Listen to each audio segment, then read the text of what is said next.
2552 toll free. I am Pharmacist Ben. They call me Pharmacist Ben. I'm a nutritional pharmacist from Boulder, Colorado. I use nutritional supplements in my practice where other healthcare practitioners use toxic pharmaceutical drugs and sometimes deadly medical procedures. That's because I look at the human body as a healing system, a regenerating system designed divinely to heal and renew itself on a moment-to-moment basis. But of course, it needs raw materials to do its work. The raw materials we call nutrition and nutritional supplementation. I want to start the program off today talking about arthritis, a specific type of arthritis that affects some 3 million people in this country. It's called gout, which is really a type of arthritis. A couple of weeks ago, researchers reported that steroid pills could be used as treatments for gout. Steroids have been used to treat arthritis and other inflammatory issues, so it comes as no surprise that steroids would be used to treat gout. Steroids are anti-inflammatory, and gout is an inflammatory condition. What the researchers unfortunately did not report are the nasty side effects that are associated with steroid drugs, including weight gain, cardiovascular health issues, hypertension, insomnia, mood changes, greater likelihood of infection, slow wound healing, among other health issues. The fact of the matter is, folks, if you don't want to, you don't need drugs to deal with gout or arthritis, or for that matter, any other inflammatory health issue. And by the way, anti-inflammatory drugs aren't really very effective in the long term anyway. According to an article published this past January in the journal Arthritis Care and Research, many gout patients still suffer gout symptoms even when they're on medication. Researchers who published the article said that's due to patients' lack of understanding of the drugs, but it may have more to do with the fact that gout is not about a medication deficiency, nor is any disease about a medication deficiency. So the direct cause of gout, the direct cause of the pain in gout, or gouty arthritis as it's called, are crystals made of something called uric acid that accumulate in the joints and can result in significant pain, especially as it turns out in the big toe. Uric acid is a byproduct of protein metabolism, a specific kind of protein, something called purine. And people who suffer from gout are told to avoid purine-containing foods, red meat, organ meats, seafood, beer. But what gout sufferers aren't told is that one of the biggest culprits is our old friend sugar, specifically fructose, fruit sugar. In a way, gout can actually be considered to be a type of diabetes. All the same things that happen with diabetes happen with gout.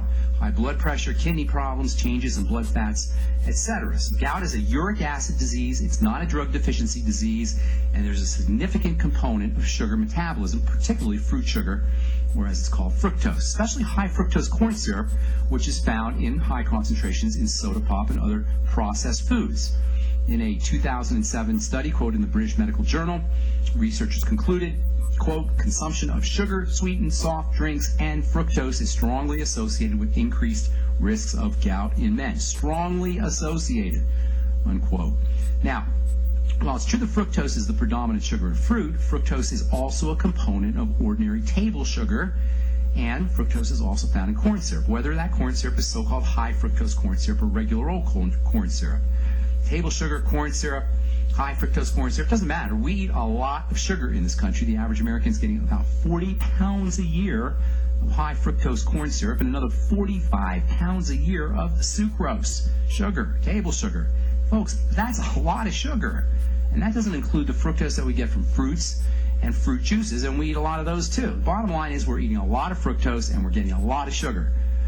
Many people have a problem digesting and assimilating fructose from fruit sugar. In fact, 30% of Americans, that's 1 out of 3 Americans, suffers from what's called fructose malabsorption syndrome.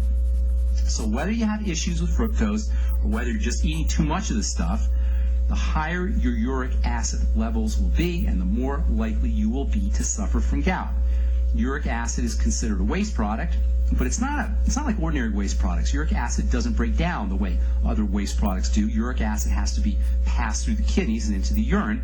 And if you got a buildup from either eating a lot of purine-rich foods, or you're eating a lot of fructose, or a lot of sugar, or drinking a lot of soda pop, it can begin to accumulate in the kidneys. And once the kidneys become overloaded, then all kinds of problems arise, and high levels of uric acid can be associated with accumulations in the blood and heart problems and kidney problems and high blood pressures. Uric acid will then deposit in various parts of the body, including the joints, and thus you have your gout or your so-called gouty arthritis.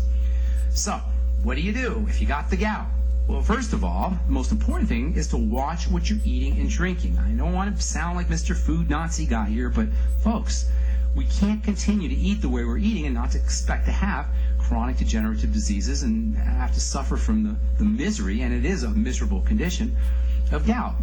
Staying away from puring foods is important. Reducing your intake of beer and wine can be helpful. And you gotta reduce your sugar intake, table sugar, high fructose corn syrup, even fruits and fruit juices, certainly desserts and candies, etc. At least wean yourself off or minimize your intake of those things. Starting every meal off with your ultimate EFA, starting every meal off with some slender FX protein will improve your sense of satisfaction and tend to reduce your cravings for sweet foods. Make sure you're getting enough straight protein, beef and seafood and dairy and eggs. Make sure you're getting your sweeties. Make sure you're using sugar metabolizing nutrients. Make sure you're drinking your Beyond Tangy Tangerine. In fact, starting off all your meals with your Beyond Tangy Tangerine is not a bad idea. Certainly sipping on the BTT all day long is probably good. Gout is distressing. Gout is painful. Sometimes it hurts so bad just having a blanket on your foot can cause misery.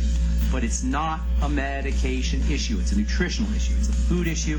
And that means, like all chronic degenerative diseases, longevity supplements can go a long, long way towards relieving the condition. All right, I'm Pharmacist Ben. We're going to take a break. If you have questions about health, nutrition, or prescription drugs.